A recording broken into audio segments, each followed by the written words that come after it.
He sent the first message the morning after she left. Just 6 words. "I'll be here when you're ready." That was it. No questions, no blame. Just a fragile thread of hope, typed with shaking hands and a heart that hadn't yet accepted what had happened. She didn't reply. Not that day. Not the next. Not once in 3 whole years. But still, every single morning at 5 o'clock, like muscle memory, he reached for his phone and typed another message. Some were long. Some were just a single sentence. Sometimes it was about the weather. Sometimes it was about a memory, something small they once laughed about. Sometimes it was a secret he'd never told anyone else, but she never replied. Not even a single dot to say she'd seen them. Just silence. At first, people told him to move on. Friends, family. His sister begged him to block her number, to stop torturing himself. But he couldn't, because what she said the night she left, those final few seconds before she walked out the door, they never made sense. She'd stood there in her old college hoodie, tears streaming down her face, and said, "You'll understand one day. And when you do, I hope you can forgive me." That was it. No explanation. No fight. Just that. And then she was gone. No forwarding address. No goodbye note. Just gone. He tried to live a normal life. Dated someone for a while. But every morning, still, a message went out. 3 years of unanswered love piling up in her inbox like ghosts. But as time passed, the messages began to change. At first, they were tender, longing. But by year 2, they turned darker, confessional, heavy. He began to write things he hadn't even admitted to himself, things he thought were buried, things that could ruin everything. Because he wasn't just waiting for her return. He was terrified of what would happen if she ever did. The day he sent the 74th message, he got drunk for the first time in months. It wasn't planned. He'd just found himself outside the old bar where they used to go on Fridays, the one with the scratched-up jukebox and the flickering open sign. He sat in their usual booth, ordered her usual drink, stared at the empty seat across from him like it owed him an answer. And then, without thinking, he opened their old thread and typed, "You lied to me, didn't you?" It wasn't fair. He knew that, but something had been gnawing at him for weeks, something he couldn't name, a memory he'd pushed aside. That night she left, there was something she said that didn't match the facts. Something small, a detail.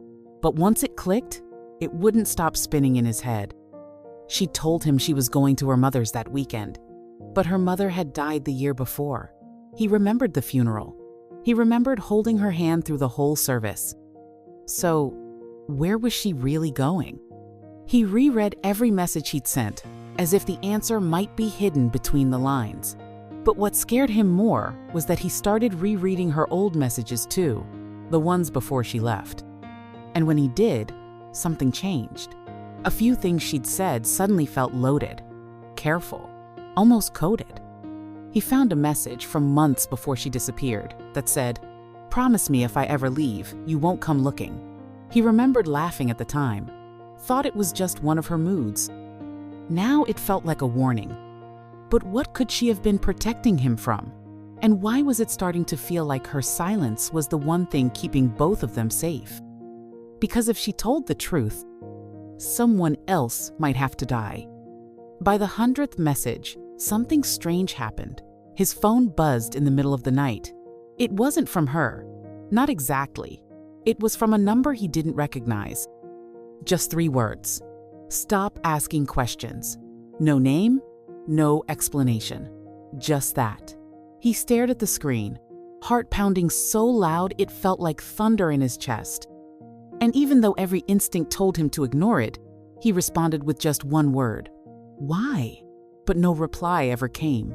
Just that silence again, the kind that felt colder now, hungrier. The next morning, he did something he swore he wouldn't do. He drove to her old apartment, the one she vanished from. The curtains were drawn, the mailbox stuffed, like no one had been there in years. But the landlady, An older woman with clouded eyes and a sharper memory than he expected remembered him instantly. "You're the one she told me about," she said. "The one who never stopped texting." His stomach twisted. "Did she say where she was going?" The woman frowned, then looked away. She said if anyone ever came asking to give them this, from behind the counter, she pulled out an envelope, yellowed, sealed, with his name scrawled in handwriting that turned his knees weak. His fingers trembled as he opened it, but inside, there wasn't a letter. There was a photograph, an old one, of the two of them. But something about it was wrong. His arm was around her. That part made sense. But in the background, blurred, but still visible, was a man he didn't recognize, staring straight at the camera, straight at them, and written on the back in her handwriting, "If you see him again, run." But he had seen that face before, and the last time he did, someone ended up in the hospital.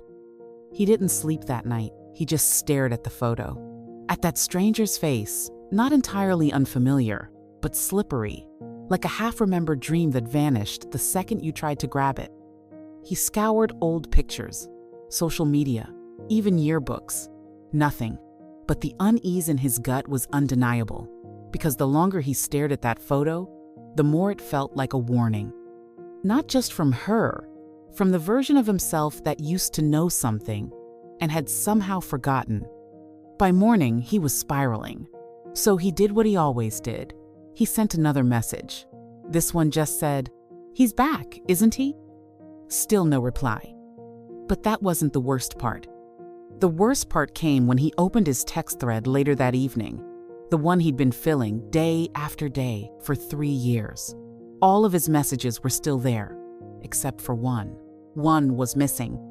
The message he'd sent exactly 1 year ago, gone. Not deleted, just erased, like it had never existed. He searched his backups. Nothing. Checked his sent folder. Blank. And that was the first time he felt real fear. Because he remembered exactly what that message had said. It wasn't one of the usual ones. It was a confession, a truth he never planned to admit. It said, "I should have told you what I did that night. If I had, maybe you would have stayed." But now that message, the one that could unravel everything, was gone. And only one other person had ever read it. The man in the photograph. And if he had access to that, then this wasn't about a breakup anymore. It was about blackmail. And the price for silence might be more than just his past. It might be someone else's life. He couldn't shake the feeling that someone was watching him. Not in the cinematic way, no dark shadows in alleyways or cars following him. It was quieter than that, subtle. His front door slightly ajar when he was sure he'd locked it. A voicemail with no sound, just breathing. His dog, who never barked, growling at the empty hallway. But he told himself it was paranoia. That guilt had claws, and they were finally digging in until he got the package. No return address, no note, just a flash drive. Inside was one video, security footage, grainy, dated the night she disappeared. It showed him, outside her apartment, not at 5 a.m., like he always claimed, but just past midnight, hours earlier. He was pacing, agitated. Then he rang the buzzer. Again, again, again. Then, something terrifying. He was let in, but not by her. By the man in the photo. And what chilled him wasn't just that he couldn't remember it. It was that when he watched the footage, he didn't even recognize himself. His body language was off. His face looked twisted, desperate. And when he came back out, 20 minutes later, his hands were shaking. His shirt, stained, and still, no memory. He tried to convince himself it was fake, doctored, some elaborate manipulation. But he couldn't deny the truth pressing down on him like a weight. There were parts of that night he couldn't remember. And maybe that was on purpose. Because what if the silence wasn't a punishment? What if it was protection? What if she left because of what he did that night? And now Someone was making sure he finally remembered. But why now? And what would happen when he finally did? He drove for hours that night, not toward anything, just away from the flash drive, away from the version of himself in that footage. But no matter how far he went, the silence followed. It filled the car, the spaces between streetlights, the beat between breaths. Because now he wasn't just afraid of what she knew, he was afraid of himself. What else had he blacked out? What else had he buried beneath 3 years of one-sided texts and desperate hope?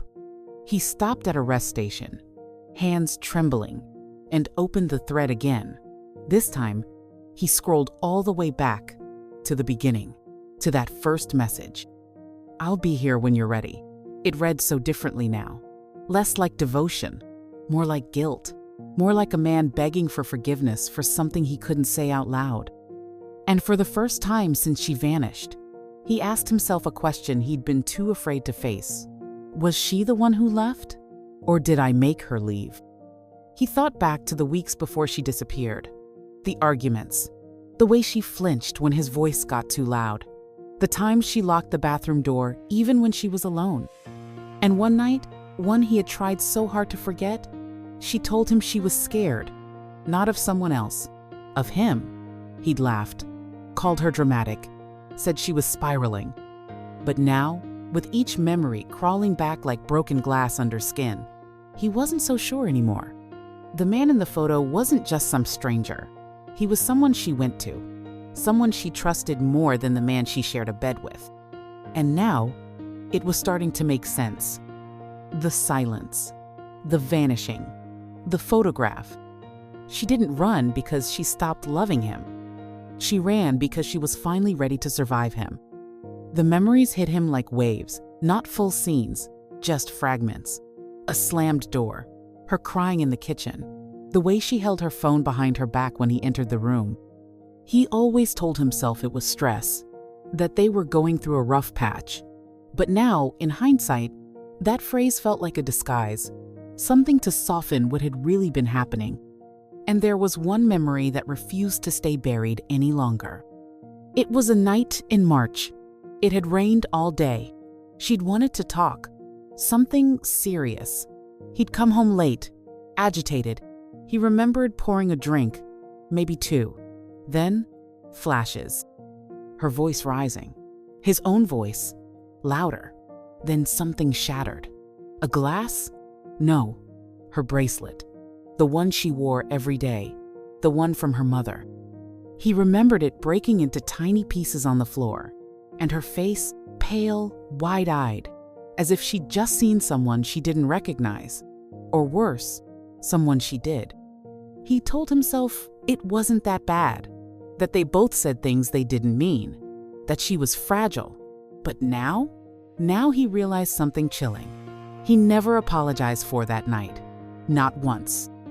He'd blocked it out, moved on, but she hadn't. That night had marked something for her, a line, and once he crossed it, something inside her shifted. Maybe that's when she started planning her escape. That's when the messages took on a new tone. He looked back at them now and saw it clearly. The patterns, the spirals. He wasn't writing to find her. He was writing to absolve himself, trying to rewrite a version of events where he was just the heartbroken man left behind, not the storm she ran from. And if he was the villain in this story, then what did that make the man in the photo? An accomplice? A savior? Or someone with a secret of his own? One she died to protect? He couldn't stop shaking. Not from fear, from recognition of who he had been, of what he had made her carry. He spent years convincing himself that he was the victim, that he was the one left behind, abandoned. But now, every unanswered message felt like a mirror he had been too afraid to look into. And what he saw staring back wasn't grief, it was guilt. Not for loving her too much, but for never truly seeing her. But there was still one thing that didn't make sense. The man in the photo. Why did she write, "If you see him again, run"? If he was her protector, why the warning? Unless She wasn't warning him about the man. She was warning the man about him. He thought back to the footage. 20 minutes inside that apartment. No memory. A stained shirt. A missing hour. What if something happened that night he couldn't live with? What if someone got hurt? Or worse, what if he crossed a line and she wasn't the only one who saw it? He pulled up the photo again, zoomed in on the man's face. Something nagged at him, a twitch in the jaw, the way the eyes were too still. He opened another tab, searched old police reports, local arrests, and there it was, a name, a mugshot, from the same week she disappeared. Assault. No conviction, no trial, charges dropped. Filed by a woman who never gave a statement. Filed under her name. But then, withdrawn. Days later, he stared at the screen, breath caught in his throat. Had she made a deal to protect him? To keep him out of prison? To make it all disappear if he just let her go? And if that was true, then what was this story really about? Love? Or a cover-up? And why, after 3 years of silence, was someone suddenly making sure he remembered every broken piece? He couldn't breathe, couldn't blink. He just sat there, staring at the police report like it was written in fire. The date, the name, the accusation, and then the withdrawal. One line at the bottom in cold, detached legal language. Complainant declined to testify. Case closed. That was it. That was how the truth disappeared. Quietly, officially, permanently. Or so he thought. Because now it was unraveling, piece by piece. And the person pulling the thread wasn't her. It was him. The man in the photo. He had been trying to figure out who that man was, but now a more dangerous question clawed its way in. What did that man know? Because if he was there that night, and if she trusted him enough to open the door when no one else could, maybe he didn't just see what happened. Maybe he stopped it. And maybe the real reason she never responded to the messages, the reason she vanished without a word, was because she wasn't alone when she left. She had someone who helped her hide, who helped her erase him from her life, and who made sure the secret stayed buried. But secrets don't stay buried forever. Because that same night, after finding the police record, he received another message. Not a text, a letter, hand-delivered, no signature, no return address. Just 4 words, written in shaky handwriting he recognized immediately. "You're not done yet." Inside was a second photograph, a new one, taken last week. It showed her, alive, walking out of a grocery store, smiling, holding the hand of a small child. And behind her, just out of focus, was that same man. Older, watching her like a shadow that never left. And suddenly, he wasn't sure who he was more afraid of. The man in the photo, or himself. The child in the photo had her eyes. There was no mistaking it. That same quiet intensity, the same shape to the jaw, but it was the timing that gutted him. The child looked about 2.5, which meant conceived just months after she disappeared. And if the dates were right, there was only one possibility he could stomach. One truth that shook him to the bone. The child might be his. He wanted to believe it. He needed to believe it. Because if that child was his, maybe it meant she hadn't erased him completely. Maybe those 3 years of messages weren't wasted. Maybe, deep down, she still carried a piece of him. But then he saw what else was inside the envelope. A single sheet of paper, folded. No handwriting this time. Just a printed message, like someone wanted distance, wanted the words to feel colder, more final. And when he opened it, the truth hit harder than anything else could have. "We kept your child safe. That's why she left. That's why you were never meant to find us." He read it over and over, each line splintering something inside him. She hadn't just vanished. She hadn't just escaped. She'd chosen to disappear, to protect what came next. to protect that child from him.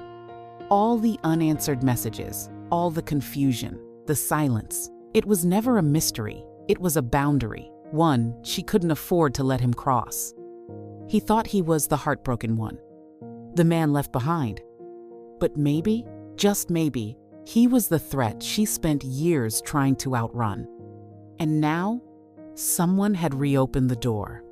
Whether to give him a second chance or deliver a final warning, he didn't know.